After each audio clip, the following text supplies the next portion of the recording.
Hi guys, how are you all doing? Kumusta kayong lahat? Well, as you can see, I'm not okay because it is only now that I am realizing the gravity of what I did on social media the other day. I'm coming out with this video not to gain back your sympathy, but I really think this is the most Christian thing to do. Magandang araw mga kapolitika at welcome back dito sa ating YouTube channel. Sa vlog na ito is atin pong panunuorin ang naging apology statement ni Sir Adam matapos na kung saan is binati ko siya doon sa kanyang naging komento at naging reaksyon sa naging resulta ng Miss Universe 2024 sa pamamagitan ng ating kandidata na si Chelsea Manalo. Pero bago ang lahat ay huwag kalimutang mag-like at mag-subscribe na rin kayo para updated kayo sa ating mga latest issue. So nag-apology statement na nga po itong si Sir Adam dahil nakarating na po sa pamunuan ng Miss Universe Philippines ang kanyang naging reaksyon doon kay Chelsea Manalo. Kasi mga kapolitika talagang hindi rin naman kasi maganda yung kanyang ginawa na kung saan is todo interview at yung suporta niya doon kay Chelsea Manalo pag nakaharap niya itong ating kandidata doon sa Miss Universe 2024 sa Mexico. And then only to find out na after nung final night or yung coronation ay nag-comment pa siya. Okay, nang talagang ang sabi dito ng Miss Universe Philippines ay insensitive daw at unfair daw ito naging comment ni Sir Adam dito kay Chelsea Manalo kasi nakita naman natin na talagang ginawa ni Chelsea ang lahat para ng kanyang makakaya dito sa nasabing kompetisyon. It's just that grabe nga talaga ang politika. Okay, grabe ang galawan ng impluensya dito sa Miss Universe. So hindi patas at dapat tayo naman personally bilang mga influencer at mga vlogger is nakikita naman natin yon. Kasi pag maintindihan natin yung sistema ng beauty contest, especially nga dito sa Miss Grand, dito sa Miss Universe, madali na lang po sa atin yung natanggapin. Okay? Kasi nakita naman natin na ginawa lahat ng ating kandidata. It's just that merong something na above doon sa kailang performance, which is nga itong mga itong impluensya at yung politika dito sa kanilang mga beauty contest. Okay, and tayo personally nakikita natin yun kung kaya hindi mahirap mag-move on para sa atin. Okay, ang sinasabi na nga natin kahit pa pinaka the best, kahit siguro sila Catriona at si Pia Wurtzbach yung ipinadala natin ngayon, kung itong sila Jack Rahotatip at itong maraming politika dito sa Miss Universe ay hindi pa rin po mananalo sila. Okay, kasi nga iba nga ang polisiya noon at polisiya ngayon. So yun ang nakikita natin yung ating personal kung kaya hindi po mahirap sa atin yung nangyari dito sa Miss Universe. Okay, so okay na po sa atin yung naging award ni Chelsea dito na kung saan siya ang hinirang na Queen of Asia dito sa nasabing kompetisyon. At dapat ay iwasan na po natin yung mga side comments kasi siyempre masakit rin po yun sa ating kandidata na nakita naman natin yung kanyang effort, yung kanyang pagod at yung pangbabash pa ng mga Pilipino sa kanya. So tayo bilang influencer, bilang mga vlogger ay dapat na careful rin po tayo at maging sensitive rin po tayo sa nararamdaman ng ating mga contestant dito sa mga beauty contest. Kasi as a vlogger, as an influencer po mga kapolitika, dapat alam rin po natin yung ating limit. Okay, kung hanggang saan yung ating sasabihin kasi hindi naman pwede na ito ay meron tayong freedom of speech, meron tayong democracy, meron tayong free speech at under ito ng konstitusyon dapat is isip-isipin po natin yung maging impact ng ating sinasabi sa mga tao at the same time dito sa mga personalidad na ating binibigyan ng reaction at ating binibigyan ng opinion at somehow dapat is balance at maging fair naman po tayo. Okay, kasi tao rin po yan sila, hindi naman sila robot na kung ano-ano lang yung sasabihin natin is okay lang po sa kanila, hindi naman po dapat ganun. Okay, so basically mga kapolitika is nag-apology na nga itong si Sir Adam kasi mataas naman yung respeto natin at somehow is okay naman itong kanyang ginawa na admitted siya sa kanyang mali or dito sa nagawang kasalanan niya na kung saan is pinagpipiyastahan at pinag-uusapan nga ng mga netizen yung kanyang sinabi tungkol dito kay Chelsea Manalo na dapat si Atisa daw or si McGarry ang yung pinadala natin dito sa Mexico. At isa pa po is meron pong post itong si McGarry na kung saan is wag na pong magsisihan kung sino yung dapat na ipinadala dito sa Mexico, kasi kahit pa siguro magtumbling itong si Chelsea Manalo ay wala na po siyang magagawa at hindi niya po kontrolado yung sitwasyon. Okay?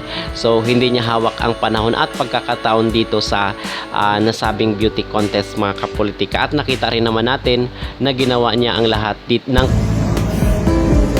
Hi guys, how are you all doing? Kumusta kayong lahat? Well, as you can see, I'm not okay because it is only now that I am realizing the gravity of what I did on social media the other day. I'm coming out with this video not to gain back your sympathy, but I really think this is the most Christian thing to do. The past 24 hours talaga has left me bewildered about my actions, about our candidate Chelsea Manalo, and it really pains me that it has come to this.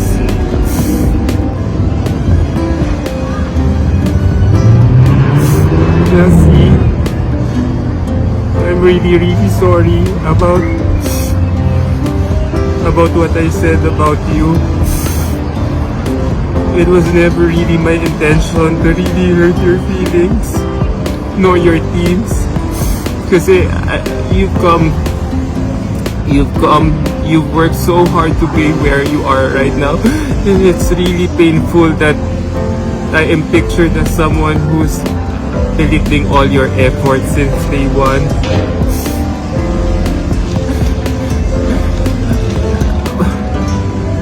When I answered, just to give you a context, when I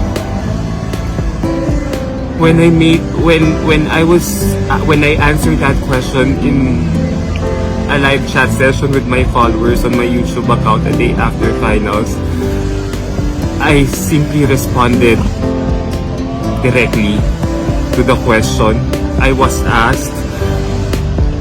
Who do you think should have represented us instead, or who do you want to see representing us next year? I can't remember the exact same question. So, ayun, nagsalita po ako ng dire-diretso na, nako, siguro, since Barbie looking po si Miss Denmark, siguro ang hinahanap nila si ganito, ganyan. When I realize now, I should have been more diplomatic and tactful with my choice of words. It is only now that I am realizing the impact of my words to you, to your team, and everyone else. There's no excuse in what I did. Pero what really pains me lang talaga is when people say na I am plastic to you, I have been two-faced to you all this time, when in fact talaga kung ano yung pinakita ko sa'yo since day one, ganun talaga yung enthusiasm ko. It's just that everything just changed after the preliminary performance. However, given that hindi pa rin talaga tama yung sinabi ko, and I would really like to apologize to you, to Sir Manny, most especially, who has shown nothing but kindness to me ever since I met him. To Attorney Ron, lalo na kay Mama J, kay Sir Voltaire, and everyone who comes from MUP, you guys have shown nothing but kindness to me ever since day one, and I really feel bad. This is how I am repaying you all.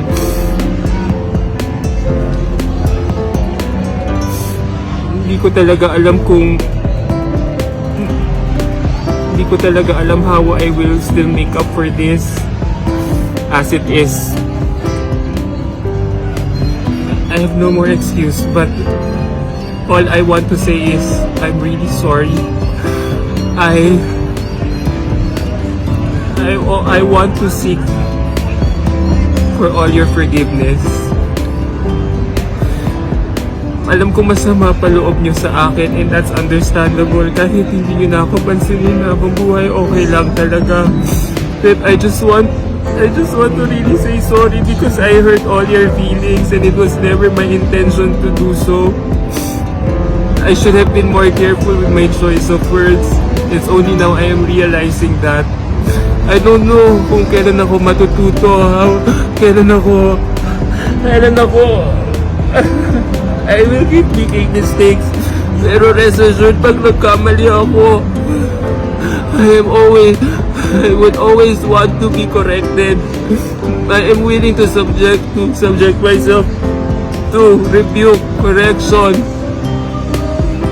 and other forms of things na parang will allow me to grow as a person.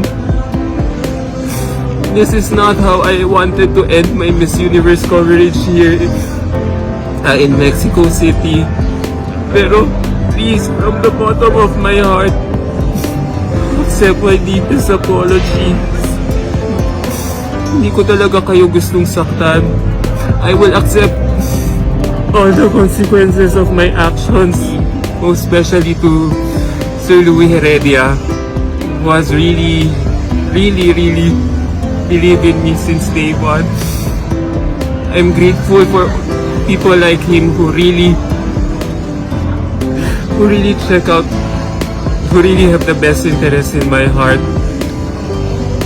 And sana, after this, ito na talaga yung last mistake ko talaga because ayoko makasakit talaga ng damdamin ng tao. I came here in this pageantry wanting to share my passion and not alienating anyone in the process. But as it turns out, it's turning out the way it is. I am shunning people by the day. I am slowly shunning people by the day, and nalulungkot ako na parang sometimes I could no longer check on myself. So I'm really sorry from the deepest of my heart. I'm really sorry, Chelsea, Sir Manny, Tita, Attorney Ron, Sir Mama J, Sir Voltaire, and everyone in the Miss Universe Philippines organization and the fans. I'm really sorry po talaga. Sana matutunan niyo pa rin akong patawarin ako. Sana mag-improve, sana matuto na talaga ako sa pagkakamali ko. I'm submitting myself talaga to all of you with a humble heart. Para wala po akong pinagmamayabang sa inyo. Nakikita ko na ho yung mistake ko. I'm really sorry. Please accept my apology. Wala ho, maling-mali ho talaga ako. I offer no more excuses. Sana mapatawad niyo pa ako. Maraming salamat. So mga kapolitika, yun po ang naging pahayag ni Sir Adam dito sa naging kanyang unang statement kay Chelsea Manalo sa naging resulta ng Miss Universe 2024. Kung kayo ang tatanungin ano ang inyong masasabi dito sa kanyang naging pahayag na kung saan is humingi na po siya ng apology dito kay Chelsea. Mag-comment down below at huwag kalimutang mag-like at mag-subscribe na rin kayo para updated kayo sa ating mga latest issue.